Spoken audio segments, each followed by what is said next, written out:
population plans on being 9.6 billion people by the year 2050. We have fewer farmers and ranchers now farming more acres per operation than ever before. Here in McCullough County, from 2007 to 2012 alone, the number of farms has decreased by 11% and the average size operation has grown by 12%. Entry into farming and ranching is an all-time low, and the remaining producers we have aren't getting any younger. According to the 2012 Census of Agriculture, less than 16% of the U.S. farmers and ranchers are under the age of 45. In McCullough County, the average age of the agricultural producer in 2012 was 63. However, even with the loss of farms and ranches in our community, agriculture is still the driving force of the economy in Brady and McCullough County, where it brings in over $22 million annually, with 61% of our ag revenue coming from livestock production. As middle-class citizens across South America and Asia have a more disposable income, the demand for meat and poultry as a source of protein is only going to climb, making it a strain on our supply domestically and for export. All of this is adding up to be a perfect storm, one where we cannot produce enough food to feed the expected population in 2050, and one where our domestic foods could skyrocket. However, there are some conventional production practices that may allow the remaining producers we have to stay ahead of the food gap. That is, if producers and researchers are allowed to move forward. Unfortunately, many of these advances come with their share of controversy as well. Fewer farmers and ranchers means that the use of production practices such as hormone implants, beta agonists, and antibiotics must be allowed to maximize production in our farms and ranches. Hello, I'm Caden Carazales. Xavier Nuncio. Tanner Moore. Weston Power. Chad Cross. Isla Dodds. And Christian Bundle. We are the Brady FA Agricultural Issues team. We are here to examine what may happen to the meat industries as they are not able to use all their resources in closing the food gap in our not-so-distant future. In our livestock production class, we have been discussing, investigating, and weighing out some pros and cons of, let's say, controversial issues when it comes to producing high-quality protein. There is a lot that goes into each and every meal served in our community, and whether focused on the local, national, or global level, the farmers and ranchers need to make sure that they are responsible for what they are doing and how it affects the environment. In conversations about modern livestock production, it seems that the use of antibiotics, beta agonists, and hormones always seem to come to the forefront. But every day in the news and on social media, there are stories about how all this stuff is bad for you, and free-range organic products are better for you. Some say that free-range, organic, and hormone-free is the only way to go. Others say that we can feed our world by stop trying to play the role of God. In our ag science classes, we are trying to find a better way to feed our growing population. Some estimates state that up to 16% of the United States population goes to bed hungry, and as many as 1 in 4 people in parts of Asia, Africa, and South America suffer from malnutrition. And I bet none of those people care if their food is modified or contains hormones. That's what I'm talking about. And if all you dang tree huggers want hormone-free, all-natural chicken breast for supper, that's fine with me, but y'all are going to have to pay for it. Today, we are here to present the pros of why we're going to have to embrace genetically modified organisms and the use of antibiotics, beta agonists, and growth hormones to feed our growing population. And we are going to inform you of the downside of each of these so-called advancements as we present the cons of this often heated debate. Okay, Speedy, how will eliminating hormones, antibiotics, and beta agonists affect the meat industry? Thanks, Christian. Cattle ranchers use growth hormones to turn feed into lean muscle. This means meat is leaner and animals grow more quickly. This is one factor that makes meat prices lower for the consumer, additionally being less of an environmental impact per pound of meat today. Similar, dairy farmers may use hormones to extend milk production so fewer cows can make more milk.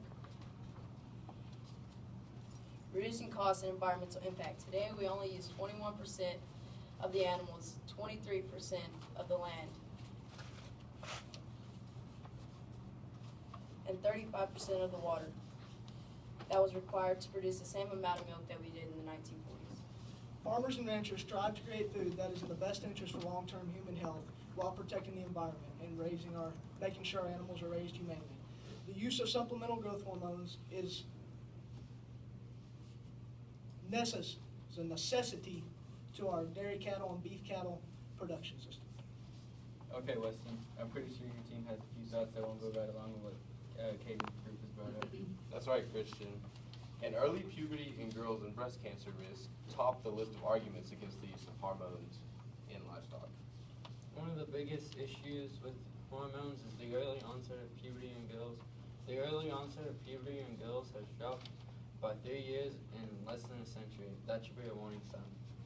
As puberty is beginning at an earlier age, women are at a greater risk for breast cancer, to obtain breast cancer. In fact, incidences of breast cancer has nearly tripled since the year 1980. It has also been thought that these hormones cause unnatural cell growth. Unnatural cell growth is almost another way to say cancer. Some even claim that the FDA in its cahoots with big agriculture and is not releasing the full details of some studies and research when it comes to the hormones' effects on our population.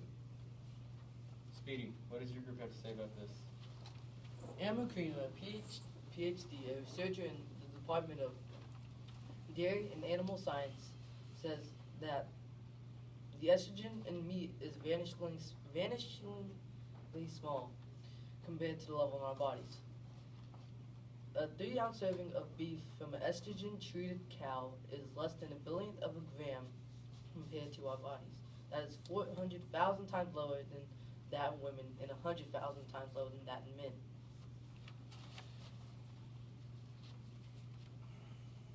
Hormones occur naturally in living animals and in some produce. For example, there are only 5 nanograms of estrogen plus estradiol in non-implanted beef compared to 7 nanograms of estrogen in implanted beef cattle. This is compared to 300,000 nanograms per pound of white bread and 100,000 nanograms per pound in some peanuts. Hormones are present in our food, even with animals that haven't been given supplemental hormones. It's a natural part of life. Residues in meat and dairy products that have been given supplemental hormones are extremely small and have been studied extensively to prove to have no harmful effect on people. What about the concerns of whether or not they are creating superbugs that are becoming more resistant to our traditional ways? We too are concerned about if or how the use of antibiotics on farms and ranches may impact human health. Farmers, ranchers, and veterinarians know it is their responsibility to preserve the effectiveness of antibiotics and minimize the potential for creation of a resistant bacteria. When animals are sick or at risk of becoming sick, they should be treated responsibly with antibiotics, following the safety standards on the latest science of veterinary medicine. Farmers, ranchers, and veterinarians are legally and ethically obliged to follow the U.S. Food and Drug Administration's requirements for the use of antibiotics on farm and ranches. That's why everyone in animal agriculture is working together to implement the FDA's policy to phase out the use of antibiotics to promote growth and phase in a more veterinarian oversight. That's all well and good, but farmers and ranchers have been feeding antibiotics to the animals we eat in the last century. They administer them daily, which can help the animal grow as much as 3 pounds. In an industry where profit is measured in pennies, such weight was revolutionary. If a group of animals is given antibiotics, the bacteria living in those animals will eventually become resistant to that drug. The problem for humans is that if a person ingests a piece of meat that contains the resistant bacteria and becomes ill, they too may be resistant to the antibiotic treatment. Tanner, what sort of economic impact would pulling these drugs have an effect on my food bill when I went to the store? Lowering or halting subtherapeutic antibiotic use in animal production could have serious economic effects on the meat and poultry industry. According to one report, U.S. hog producers saved about $63 million in feed costs in 1999 due to their low use of subtherapeutic drugs. They would have suffered an estimated loss of $45.5 million if the drug was banned. Let's move on and touch on the beta agonists briefly. Isla, I'll let your team handle this one first. Main concerns about beta agonists have to do with the lameness and stress level in animals, and due to rapid growth, the lameness and premature death can occur during the feeding period. The question with beta agonists is not necessarily one of food safety, as it has been proven with the use of these products, such as known as Zilmax, Optiflex, and Praline, could make more meat with less food, space, and water than they otherwise would. The question is more on one of animals' welfare. Such notables as Dr. Temple Grandin and food giant Tyson have come out against the use of these products. Dr. Grandin primarily used an advocate against the lameness seen in these animals at the slaughter facilities, and Tyson as a gesture to appease the consumer when it comes to increased death loss in the feedlot. So Tanner, they have admitted that beta agonists seem safe. Right? And I would guess that farmers and ranchers feel the benefits of feeding these products outweighs the negatives. Beta agonist helps an animal make the most of the feed they consume by building lean muscle instead of fat. That's why beta agonist, with guidance from veterinarians and animal nutritionists, is used in a targeted way in a targeted period of an animal's life. Beta agonists are used in cattle and pigs. Working with the animal's natural body process, animals go through muscle building changes with age. When animals are young, they use their food to build muscle, but as they age, they begin to put on more fat. Beta agonists help animals maintain their natural muscle building ability over time, resulting in leaner meat while maintaining its flavor and juiciness. Farmers and ranchers constantly research the best applications for existing tools, such as beta agonists. So our side will concede that in order to continue using beta agonists, that animals' welfare must be in the equation. Both sides have some valuable information when it comes to the use of newer technologies and products in the livestock production. But what are our options if we choose not to consume proteins produced with hormones, antibiotics, and beta agonists? There are several producers who have made a conscious effort to produce their animals in as natural of state as possible. Jacoby's and Winters branded beef are two examples here within the county. The Winters family have even gone as far as producing grass-fed beef on top of being hormone and antibiotic-free. Organizations like PETA and the Humane Society make claims that intensive confinement can prevent farm animals from fully extending their limbs, which can cause physical and psychological problems. And allowing animals to roam free reduces the problems of insect and parasites, and also allowing their organic material to naturally fertilize the soil. It seems to me that farmers and ranchers are only concerned in profit and not in the welfare of their animals. Again, we will find that some producers can and will choose to grow in all natural, free-range type conditions, and argue that's producer's choice. However, groups such as PETA and the Humane Society should never be forcing any issues such as California's Proposition 2 states making producers change their production practices so animals can stretch their limbs. In reality, there are many reasons animals are housed indoor, including protection from ensilement. Farm animals, whether for instance pigs and poultry, at various stages of growth have different thermal neutral zones, temperatures, conditions where they are most comfortable and can thrive. Because in indoor faculties, farmers can provide this comfort to them during key stages of growth. Also, studies have found that pathogens are actually higher in niche market, free-range, antibiotic-free farm animal production systems compared to confinement operations.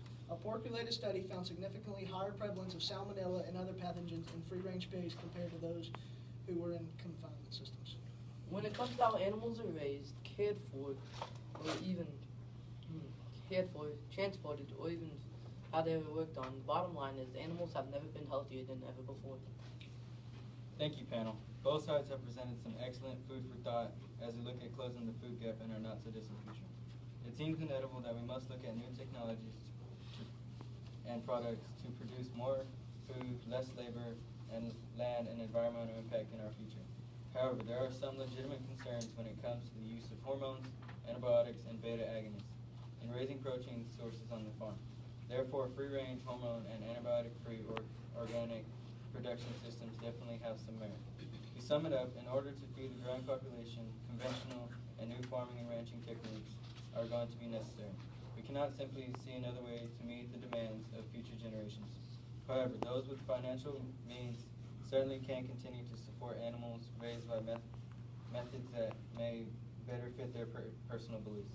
Ideally, the choice should be up to the consumers whether they prefer organic or versus conventionally produced ag products.